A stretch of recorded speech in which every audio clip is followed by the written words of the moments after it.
అంటే ఇంకొకటేంటంటే వ్యక్తులు ఎలా ఉన్నా సరే మనం మన స్వధర్మాన్ని తప్పకూడదనేది ఇంకొకటి నేర్చుకున్న లైవ్ ఎగ్జాంపుల్ ఏంటంటే మొన్న ఎవరో మా బంధువులు నేను రెగ్యులర్గా 1 మంత్కి 2 మంత్స్కి వెళ్ళి వాళ్ళని విజిట్ చేస్తుంటాను. అది నాకు ఒక రకమైన ఇది ఎప్పుడు ఉండే అలవాటు.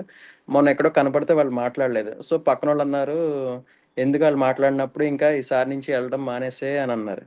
కానీ నేను మళ్ళీ ఎందుకు మన స్వధర్మం తప్పకూడదు, వాళ్ళు ఒకసారి అలా ప్రవర్తించారని మనం వెళ్తూ ఉంటే మళ్ళీ ఎప్పుడుకో మళ్ళీ వాళ్ళే మార్పు వస్తుంది అనేది ఒకటి లైవ్ ఎగ్జాంపుల్, అది ప్రాక్టీస్ లో పెట్టుకున్నాను.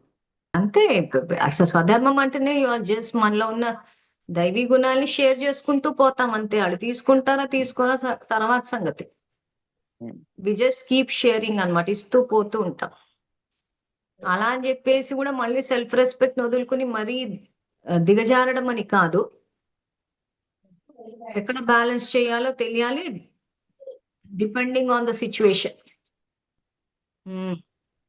అదే సాధారణంగా అట్లాంటివి ఇప్పటి వరకు తెలుసుకున్న వాటి ప్రకారం పరిస్థితులన్నీ బాగానే, అంటే పాత ఏవైతే గతం నుంచి నేను వస్తున్న పరిస్థితులన్నీ చక్కబడ్డాక ఇంకా రాబోయే పరిస్థితులకి నేను అది ఎలా ఫేస్ చేస్తాను అనేది మాత్రం ఇక్కడి నుంచి చూడాలి. అసలన్నిటిని అధిగమించాను ఇక. సో రాబోయే రోజులు ఎట్లా ఉమ్. ఉంటాయంటే, అంటే మా ఎక్స్పీరియన్స్ ప్లాన్ చెప్తే, ఏదైనా పరిస్థితి వస్తే రాని అనిపిస్తుంది.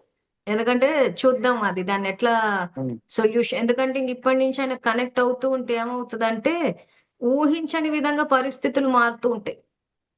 సో పరిస్థితులు వస్తే కూడా రానివ్వు, చూద్దాం అది ఎట్లా సాల్వ్ అవుతుందా అన్న క్యూరియాసిటీ వస్తుంది, ఆ సంతోషం వస్తుంది.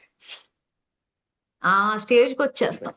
ఇంకా పరిస్థితులు అంటే ఇంకా మనకేం భయం ఉండదు. ఇంకా రానివ్వండి, అది ఎట్లాగో సాల్వ్ అవుతుంది కదా. ఇప్పుడు ఇన్ని సాల్వ్ చేసిన భగవంతుడు అది చేయడా, ఆయన ఎలా చేస్తాడో చూడాలన్న కుతూహలం పెరుగుతుంది. అది జరగబోయేది.